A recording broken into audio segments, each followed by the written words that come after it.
जंगल के सीमा पे 5 कुत्तों का एक झुंड रहता था। इस झुंड का नेता था शेरू। एक ताकतवर और बहादुर कुत्ता था जिसकी हर कोई इज्जत करता था। शेरू न सिर्फ अपनी ताकत के लिए जाना जाता था, बल्कि उसकी समझदारी और नेतृत्व करने की क्षमता उसे झुंड का लीडर बना दिया था।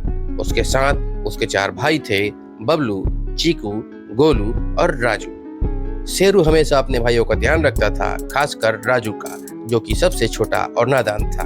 लेकिन एक दिन शेरू को किसी जरूरी काम से गांव के बाहर जाना पड़ा और वह अपने भाइयों को गांव की सुरक्षा की जिम्मेदारी सौंपकर चला गया। जब शेरू गांव से बाहर था, तभी जंगल से एक खूंखार चीता गांव में आ गया। चीता ताकतवर और चालाक था। उसने गांव के मवेशियों को अपना निशाना बनाना शुरू कर दिया। उसकी वजह से गांव में डर का माहौल फैल गया। राजू, जो उस समय अपने भाइयों के साथ गांव में था, यह सब देख रहा था। वह जानता था कि अगर उसने चीते को नहीं रोका तो मवेशियों के साथ कुछ बड़ा बुरा हो सकता है। राजू ने हिम्मत जुटाई और चीते के सामने खड़ा हो गया। उसकी नीयत साफ थी। वह किसी भी हालत में चीते को, गांव के मवेशियों को नुकसान पहुंचाने नहीं देगा। मगर राजू की ताकत और अनुभव चीते के सामने कम पड़ गई। चीते ने राजू पे हमला कर दिया और उसे बुरी तरह से जख्मी कर दिया और फिर जंगल की ओर चला गया। जब शेरू वापस गांव लौटा और उसने अपने भाई की राजू की हालत देखी, तो उसके आंखों में गुस्सा भर आया और वह पागल हो गया। वह जानता था कि यह चीते का काम था और अब वह उससे इसका बदला लेके रहेगा।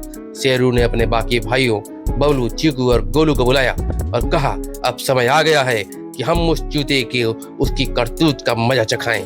उसने हमारे भाई पे हमला किया है, अब हम उसे इसका अंजाम चखा के रहेंगे।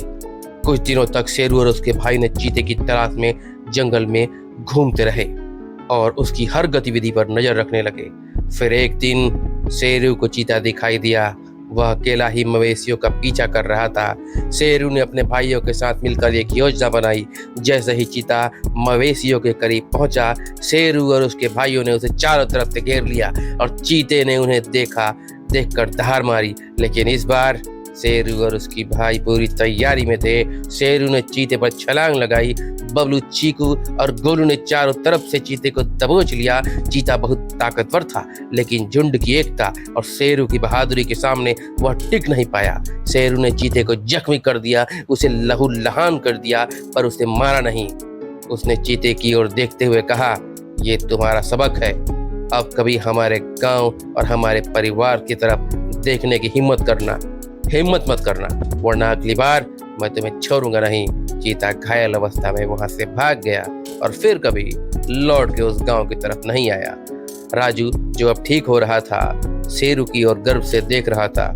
उसने भी सीखा कि अपने परिवार और गांव की रक्षा करना सबसे बड़ी जिम्मेदारी होती है और इसके लिए एकजुटता और हिम्मत सबसे बड़ी ताकत होती है।